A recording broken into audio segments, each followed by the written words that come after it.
रुख कटर हो यो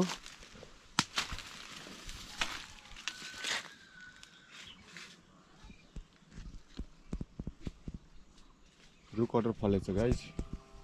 रुख कटर हो मेरो हिसाबमा यो चाहिँ अमला हुनुपर्छ अमलाको बोट हुनुपर्छ यो अमलाको बोट हुनुपर्छ तर अमला हो कि मलाई थाहा छैन रुख कटर हो रुख कटरको भर टुसो चाहिँ आइरहेछ यस हजुरहरूले हेर्न सक्नुहुन्छ टुसो एउटा यहाँ छ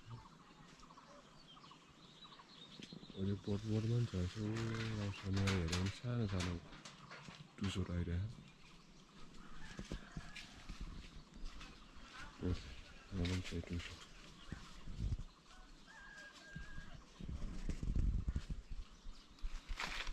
थाहा भएको कुरा